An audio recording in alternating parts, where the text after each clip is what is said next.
ಇನ್ನು ಕೆಲವೇ ಹೊತ್ತಿನಲ್ಲಿ ಹೊಸ ಸಚಿವರ ಪಟ್ಟಿ ರಿಲೀಸ್ ಆಗುತ್ತೆ. ಅಂದ್ರೆ ಈಗ ನಾವೇನ್ ಕೊಡ್ತೀವಿ ಅದೇ ಆಲ್ಮೋಸ್ಟ್ 90% ಕನ್ಫರ್ಮ್ ಇರುವಂತ ಲಿಸ್ಟ್. ಜಮೀರ್ ಅಹಮದ್ ಅವ್ರಿಗೆ ಬರ್ಡೇ ಗಿಫ್ಟ್ ಸಿಗುತ್ತಾ ಇಲ್ವಾ ಅಂತ ಸದ್ಯದ ಮಾಹಿತಿಯ ಪ್ರಕಾರ ಜಮೀರ್ ಅಹಮದ್ ಖಾನ್ ಅವರಿಗೆ ಸಚಿವ ಸ್ಥಾನ ಇಲ್ಲ. ಕೇರಳದ ಲಾಬಿ ವರ್ಕೌಟ್ ಆದ್ರೆ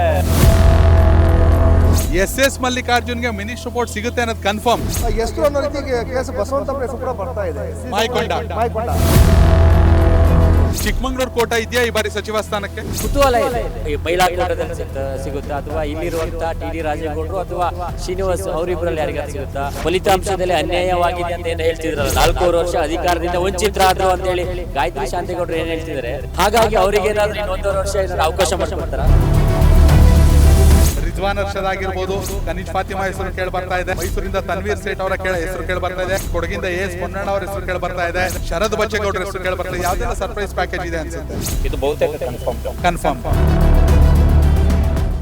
ನಮಸ್ಕಾರ ವೀಕ್ಷಕರೇ, ಇನ್ನು ಕೆಲವೇ ಹೊತ್ತಿನಲ್ಲಿ ಹೊಸ ಸಚಿವರ ಪಟ್ಟಿ ರಿಲೀಸ್ ಆಗುತ್ತೆ. ಇವತ್ತು ನಾವೆಲ್ಲರೂ ಕೂಡ ವಿಧಾನಸೌಧದ ಮುಂದೆ ನಿಂತಿದ್ದೀವಿ. ಪ್ರಾಬಬಲ್ ಲಿಸ್ಟ್ ಈಗಾಗಲೇ ಎಲ್ಲರ ಕೈ ಸೇರಾಗಿದೆ. ಒಂದೆರಡು ಸಣ್ಣ ಪುಟ್ಟ ಬದಲಾವಣೆಗಳನ್ನ ಹೊರತುಪಡಿಸಿದ್ರೆ ಈಗ ನಾವೇನ್ ಕೊಡ್ತೀವಿ ಅದೇ ಆಲ್ಮೋಸ್ಟ್ 90% ಕನ್ಫರ್ಮ್ ಇರುವಂತ ಲಿಸ್ಟ್. ವಿವಿಧ ಜಿಲ್ಲೆಗಳ ಅನುಭವಿ ಪತ್ರಕರ್ತರು ಈಗಾಗಲೇ ದಾವಣಗೆರೆ ಚುನಾವಣೆಯನ್ನ ಕವರ್ ಮಾಡಿದ್ವಿ. ಆ ಬಳಿಕ ಇದೀಗ ಕ್ಯಾಬಿನೆಟ್ ಕವರೇಜ್ ವಿಧಾನಸೌಧದ ಮುಂದಿಂದ ನಾನು ಯೋಗೇಶ್, ಹಾಗೇನೆ ಪ್ರಶಾಂತ್, ಅಕ್ಷಯ್ ಮತ್ತು ಯಶವಂತ್ ಸೇರ್ಕೊಂಡಿದ್ದೀವಿ. ಮೊದಲನೇದಾಗಿ ಹೆಚ್ಚು ಚರ್ಚೆ ಆಗ್ತಿರೋದು ಜಮೀರ್ ಅಹಮದ್ ಅವ್ರಿಗೆ ಬರ್ಡೇ ಗಿಫ್ಟ್ ಸಿಗುತ್ತಾ ಇಲ್ವಾ ಅಂತ.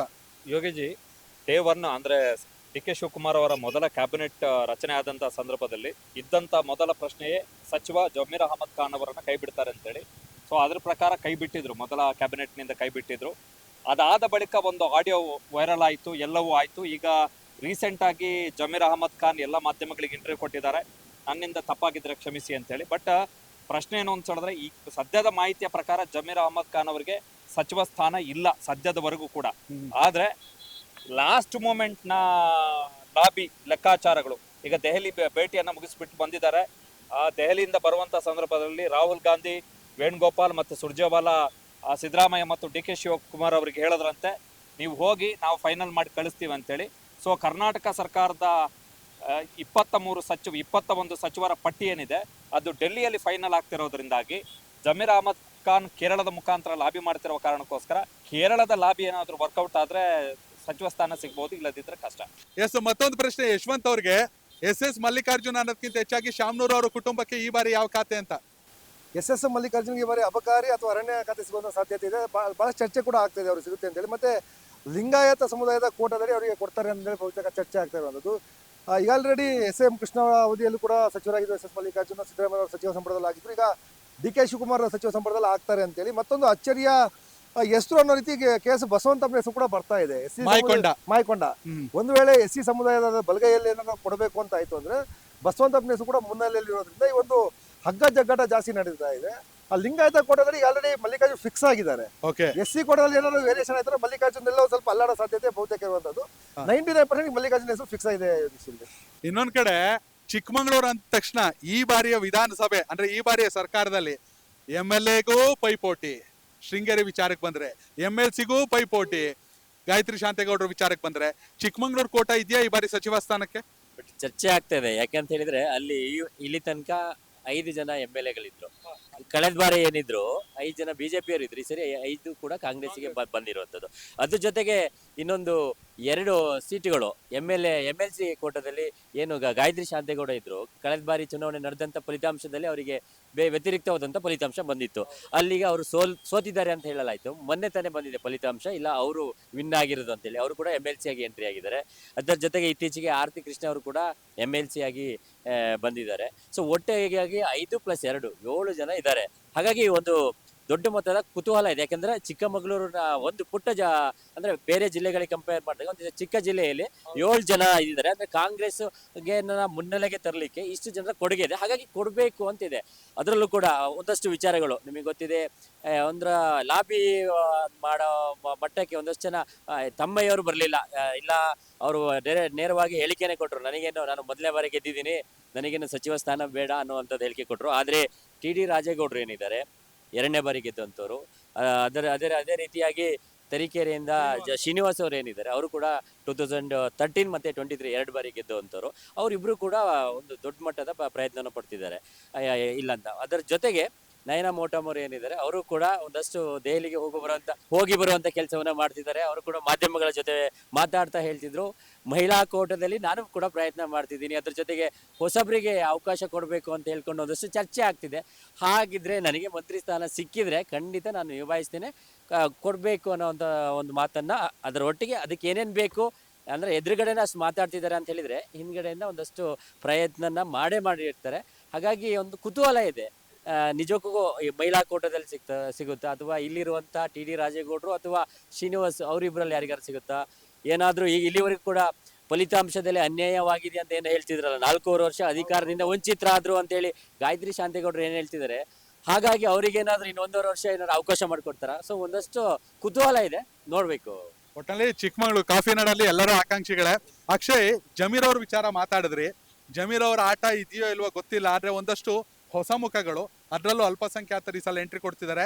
ರಿಜ್ವಾನ್ ಅರ್ಷದ್ ಆಗಿರ್ಬೋದು, ಕನೀಜ್ ಫಾತಿಮಾ ಹೆಸರು ಕೇಳಿ ಬರ್ತಾ ಇದೆ. ಹಾಗೇನೆ ಮೈಸೂರಿಂದ ತನ್ವೀರ್ ಸೇಠ್ ಅವರ ಹೆಸರು ಕೇಳಿ ಬರ್ತಾ ಇದೆ. ಜೊತೆಗೆ ಕೊಡಗಿಂದ ಎಸ್ ಪೊನ್ನಣ್ಣ ಅವ್ರ ಹೆಸರು ಕೇಳಿ ಬರ್ತಾ ಇದೆ. ಶರದ್ ಬಚ್ಚೇಗೌಡರ ಹೆಸರು ಕೇಳಿ ಬರ್ತಾ ಇದೆ. ಯಾವ್ದೆಲ್ಲ ಸರ್ಪ್ರೈಸ್ ಪ್ಯಾಕೇಜ್ ಇದೆ ಅನ್ಸುತ್ತೆ?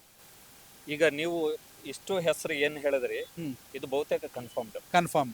ಎಸ್ ಪೊನ್ನಣ್ಣ ಇರ್ಬೋದು, ಕೊಡಗು ರೆಪ್ರೆಸೆಂಟೇಷನ್ ಇದುವರೆಗೆ ಸಿಕ್ಕಿರ್ಲಿಲ್ಲ. ಸೊ ಕಾಂಗ್ರೆಸ್ಗೆ ಅಲ್ಲಿ ಮೊದಲ ಬಾರಿಗೆ ದೀರ್ಘಾವಧಿಯ ಬಳಿಕ ಈ 2 ಶಾಸಕ ಸ್ಥಾನ ಸಿಕ್ಕಿರುವಂತದ್ದು. ತನ್ವೀರ್ ಸೇಠ್ ಪಣ ಬದಲಿಸಿದ ಕಾರಣಕ್ಕೋಸ್ಕರ ತನ್ವೀರ್ ಸೇಠ್ ಅವರಿಗೆ ಸಿಗ್ಬಹುದು ಅಂತೇಳಿ. Rizwan Arshad again young face, ಜೊತೆಗೆ ದಾವಣಗೆರೆ ಬೈ ಎಲೆಕ್ಷನ್ ಲೆಕ್ಕಾಚಾರ ಅದರ ಬೆನಿಫಿಟ್ ಇದ್ದಂಗಿದೆ. ಇನ್ನು ಶರತ್ ಬಚ್ಚೇಗೌಡರು ಮೊದಲ ಲಿಸ್ಟ್ನಲ್ಲೇ ಶರತ್ ಬಚ್ಚೇಗೌಡ ಹೆಸರಿತ್ತು.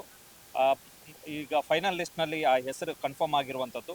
ಉಳಿದ ಹಾಗೆ ಯಾರೆಲ್ಲ ಯಂಗ್ಸ್ಟರ್ಸ್ ಯಾರಿದ್ದಾರೆ, ಫ್ರೆಶ್ ಮುಖಗಳು ಯಾರಿದ್ದಾರೆ, ಬಹುತೇಕ ಈ ಕಡೆ ಈ ಬೆಲ್ಟ್ ಅವರೇ ಜಾಸ್ತಿ ಇದ್ದಂಗಿದ್ದಾರೆ. ಯಾಕಂತ ಹೇಳಿದ್ರೆ ದಕ್ಷಿಣ ಕರ್ನಾಟಕ ಭಾಗದವರೇ, ಅಂದ್ರೆ ಹಳೆ ಮೈಸೂರು ಮತ್ತು ಮಧ್ಯ ಕರ್ನಾಟಕ ಈ ಭಾಗದವರೇ ಜಾಸ್ತಿ ಇದ್ದಂಗಿದ್ದಾರೆ. ಉತ್ತರ ಕರ್ನಾಟಕದವರು ಅಷ್ಟು ಜನ ಇಲ್ಲ ಯಂಗ್ ಫೇಸ್ಗಳ ಪೈಕಿ, ಹೊಸ ಮುಖಗಳ ಪೈಕಿ. ಎಸ್, ಮಧ್ಯ ಕರ್ನಾಟಕದ ವಿಚಾರಕ್ಕೆ ಬರೋದಾದ್ರೆ ಯಶವಂತ್ ಅವ್ರನ್ನ ಕೇಳ್ಬೇಕು. ಅವ್ರ ಜವಾಬ್ದಾರಿ ಹೆಚ್ಚಿದೆ. ಹಿರಿಯರು ಬೈ ಎಲೆಕ್ಷನ್ ಕೂಡ ಮಾಡಿಸ್ಬೇಕು. ಸುಧಾಕರ್ ಅವ್ರ ಸ್ಥಾನವನ್ನ ಯಾರು ತುಂಬ್ತಾರೆ ಚಿತ್ರದುರ್ಗದಿಂದ? ಗೋವಿಂದಪ್ಪ ಅವರ ಅಥವಾ ಗೋವಿಂದಪ್ಪನವ್ರು ಕೂಡ ಕೇಳಿ ಬರ್ತೀವಿ. ರಘುಮೂರ್ತಿ? ಗೋವಿಂದಪ್ಪನವ್ರಿಗೆ ಕುರುಬ ಸಮುದಾಯಕ್ಕೆ ಸೇರೋ ಒಂದು ಕಾರಣ, ಯಾಕಂದ್ರೆ ಈಗ ಕುರುಬ ಕಮ್ಯುನಿಟಿಗೆ ಆಲ್ರೆಡಿ ಮೆಜಾರಿಟಿ ಆಫ್ ಮಿನಿಸ್ಟ್ರಿಗಿರಿ ಸಿಕ್ಕಿದೆ ಅನ್ನೋ ಕಾರಣಕ್ಕೋಸ್ಕರ ಎಲ್ಲೊಂದಷ್ಟು ಅಲ್ಲಾಡ್ತಾ ಇದೆ ಅವ್ರದ್ದು ಆ ಚೇರು. ಅದೇ ಬಿಟ್ಟರೆ ಎಸ್ ಟಿ ಕಮ್ಯುನಿಟಿಯಲ್ಲಿ ರಘುಮೂರ್ತಿ ಹೆಸರು ಕೇಳಿ ಬರ್ತಾ ಇದೆ, ಎಸ್ ಟಿ ಕಮ್ಯುನಿಟಿ ಕೊಡಬೇಕು ಅಂತೇಳಿ. ಇನ್ನು ಬಳ್ಳಾರಿಯಲ್ಲಿ ಒಂದು ದೊಡ್ಡ ರೆಡ್ಡಿ ಹೊರಗಡೆ ಬಂದ್ರು. ಅದಾದ್ಮೇಲೆ ಈಗ ಎಸ್ ಟಿ ಕಮ್ಯುನಿಟಿ ಕೊಡಬೇಕು ಅಂತ ಹೇಳಿ ಕೇಳಿ ಬರ್ತದೆ. ಅದರಲ್ಲಿ ರಘುಮೂರ್ತಿ ಹೆಸರು ಕೇಳಿ ಬರ್ತಿದೆ. ಇದರ Raghumurthy R B G Govindappa ಅಂತ ಹೇಳಿ. ಇನ್ನೊಬ್ರು ಎನ್ ವೈ ಗೋಪಾಲಕೃಷ್ಣ, ತುಂಬಾ ಹಿರಿಯರು, ಮೊಳಕಾಲ್ಮೂರು 6 ಬಾರಿ MLA ಆದಂತವ್ರು, ಹಿರಿಯ ಜೀವ, ನನಗೆ ಕೊಡಿ ಅಂತ ಹೇಳಿ ಕೂಡ ಅವರು ಲಾಬಿಯನ್ನು ಮಾಡ್ತಾ ಇದ್ದಾರೆ.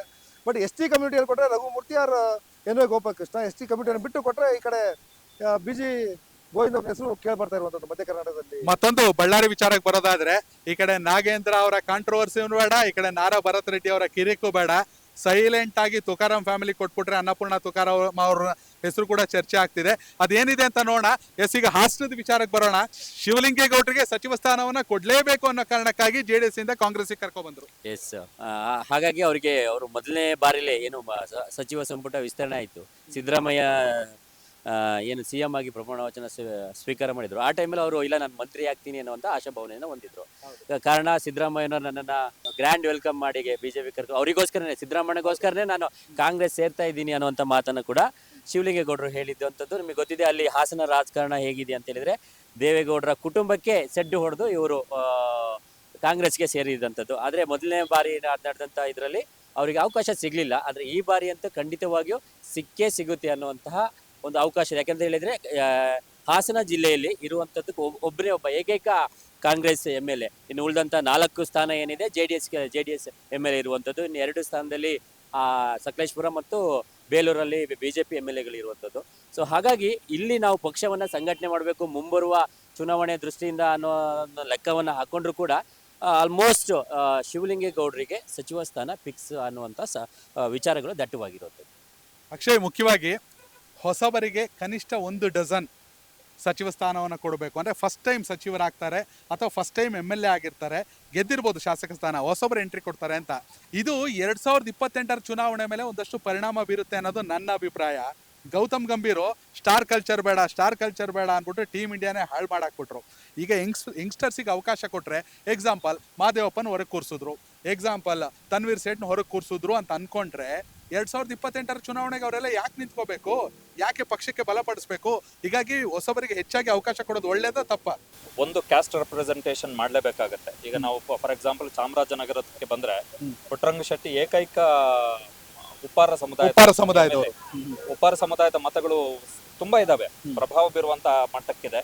ಅಲ್ಲಿ ನೀವು ರೆಪ್ರೆಸೆಂಟೇಷನ್ ಕೊಡ್ಬೇಕು. ನೀವು ಕೊಡದೆ ಹೋದ್ರೆ ನೆಕ್ಸ್ಟ್ ಆಮೇಲೆ ಇದು last cabinet expansion reshuffle mostly ಇದೆ.